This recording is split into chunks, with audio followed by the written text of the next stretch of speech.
19 games. Newcastle played a game more. They're 4 behind, level on points with Manchester United, who have a game in hand. They're 2 ahead of Spurs and 7 ahead of Liverpool now on 28 points. We'll come to Liverpool in a moment, but Arsenal, Newcastle, the first team to get anything at the Emirates all season. Michael, which says a lot about Newcastle, which we'll come to in a moment, but Arsenal 14 wins from 17.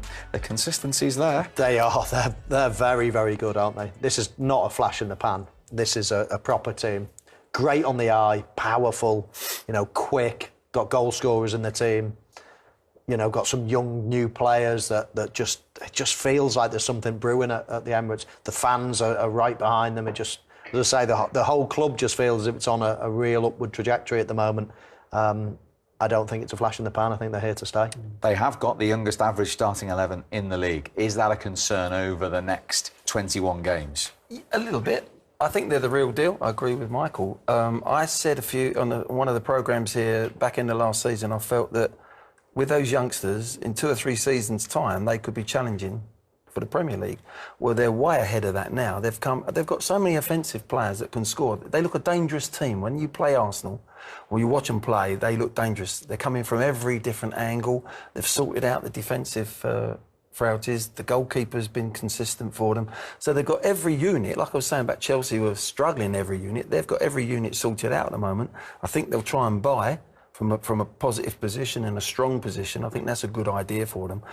My only concern would be, and it hasn't happened yet, but if they get a draw, if they go through a little bit of which they will, a spell where they lose a game, maybe a draw, a loss, have they got the character and the experience of character to not be as emotional as they got and steer themselves through that dodgy time?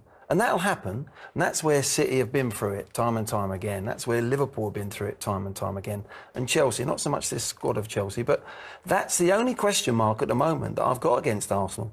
And that might not happen, might not materialise. But they will have a little dodgy... Have they got... I can't see Xhaka calming everyone down as an experienced player. He'll lose his head a little bit, for instance, rather than going the other way. I don't see anyone in there that's going to maybe... It's about their football is going to get them through every game, not their sort of experience and their calmness when they come under the cosh. Mind you, they couldn't break down the best defence in the league, could they? What about your former club? Sitting there in third, 1 defeat all season. Unbelievable. You say best defensive record in the league.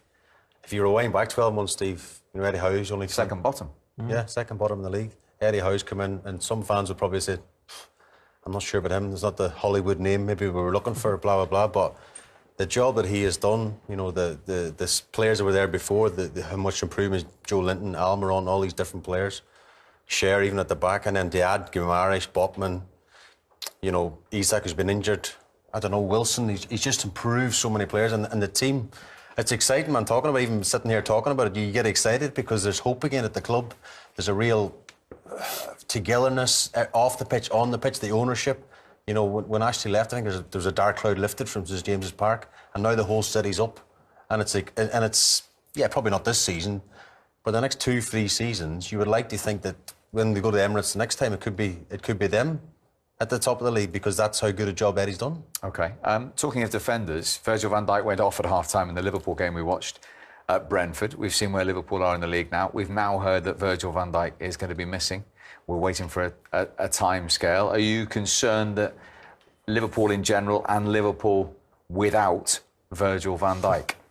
I wasn't until I saw that graphic. I was just about to say, no, they've got Canati, they've got Matip, they've got Gomez, they've got so many great players, but absolutely, it is his overall influence. He can be just off, let's say, with his performances and still be a huge influence on the team. His presence alone, his leadership qualities, and those numbers just go to prove it. So, yeah, big blow. I don't think it's going to be a long-term injury, but, with Liverpool in such inconsistent average form in general, at the moment, they have to recover quickly. They do, Liverpool, don't they do. And it's worrying times for Liverpool at the moment.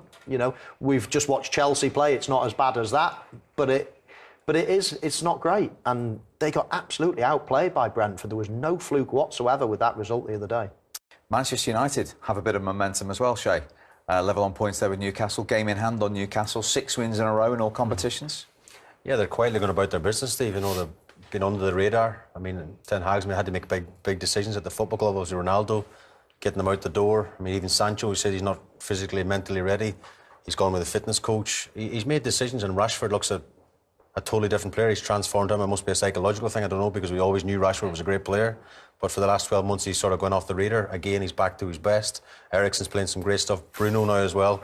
Fernandes has gone up a level. So I think the job he's done, I think, you know, he's quietly, you know, at the start people were going, is he the right person for the job? But I think he's made big decisions at a big football club. I think they're a side now that are getting close to being challenging. I really do. I think for me, the big change for me is Casemiro and sorting out their midfield. They had Pogba and Fernandes. Should have worked, but it didn't. But now Eriksen's playing a tiny bit deeper with Casemiro coming in.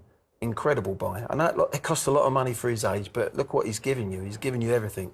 He stops balls going in the back of the net, and then he pops up and scores important goals as well. But his all-round play has been excellent. So it allows that foundation. You control games in the midfield, particularly at Old Trafford, then you can get on top of teams. And I think he's transformed that part of the pitch to me. Those three have got the balance right off, and they've got the runners, they've got the movement at the top of the pitch. And yeah, I think they're the real deal. You saw Shaw come into he played fullback last night, but you've seen him, you know, playing in centre-back position. Looked fantastic. And, you know, Harry Maguire had a really good, decent World Cup. He's come in, and if he goes on and plays like we know he can do, he's come through that patch, hopefully, for him. Shaw goes to left back, does what he's doing. They're the real deal. And Rashford now, I don't care what you say, he's done some fantastic things off the pitch with what he did over the last 18 months, 2 years. But it affected his play on the pitch. And sometimes as a young man, some people can cope and deal with that, and it doesn't affect you on the pitch.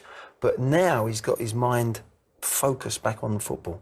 And what he did in the World Cup, he's playing at his very top. So we've got the best to see of Rashford coming. So they're the real deal.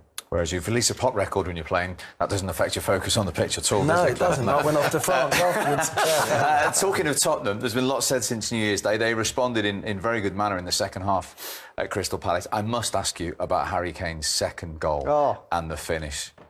Talk us through this. Yeah, well, it's Harry Kane's just an immense finisher, isn't he? Absolutely. This is a master finisher at work. The way he touches it and finishes it all in one move, you need a brilliant first touch to be able to do that. He's almost, the backlift is coming as soon as he takes his touch. He's so confident in his first touch. And it's all one movement. He doesn't give the goalkeeper a chance to set. He hits it and it's in the back of the net virtually before the goalkeeper can move.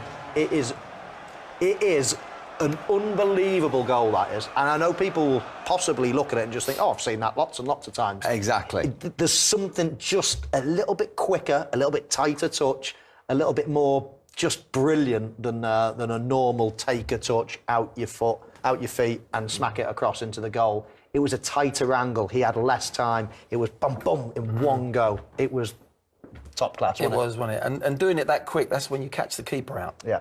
The keeper is not ready for that highly quality technique. He lays it in there, he makes a little blindside run, no one picks him up, and it's there. The touch and bang, and the goalkeeper isn't even set. If you watch it again, he's still running across to try and get his feet sorted out when Harry's actually already hit the ball. It's a fantastic goal. And he's now scored in his 100th Premier League appearance, 200th Premier League appearance, and of course his 300th Premier League appearance. He already now has more goals than any other player at 300 games in. He was 2 ahead of Alan Shearer at this stage. He's now 62 behind Alan Shearer in terms of that Premier League record. 2 now behind Tottenham's all-time record of Jimmy Greaves. We know he's going to become Tottenham's all-time record goal scorer. I think your former Newcastle teammate might just be looking over his shoulder a little bit now. Yeah, I think so. I think even Conte said after the game the other night he's going to break every single. No wonder Alan wants to break every single record. He wanted to sell him anywhere in Europe, away from the Premier League. I think he said he'd drive him to Munich. He does, doesn't he? But I mean, that's a great record, 260. But I do think if Harry Kane keeps playing the way he's playing and getting them chances and as Michael says, like touch and hit, the goalkeeper's not set, he can't dive, and it's in the back of the net. And a famous line I always say, Kane knows what the goal is. He's just got to get that perfect touch and quick hit, it's in. Didn't look up once, did he, to see where the goalkeeper is, goal is. It's almost in your periphery. You know, you can see it, you know where it is. And he doesn't even need to lift his head up to know where the goalkeeper's going to be and where that bottom corner is. And if Tottenham are going to get close to the top 4. They have to keep him fit. I mean, his 15 goals in 18 games. Yeah. Nobody's talking about that because of Haaland this season. He's gone under the radar, hasn't he? Yeah, because of Haaland's record at the moment. But talk about his assists as well and his all-round play. He is a fantastic footballer, all-round footballer. Haaland is a good finisher, and you give him the chances, he'll put it in the back of the net. Harry Kane could play like that if he wanted to, if he was playing for City.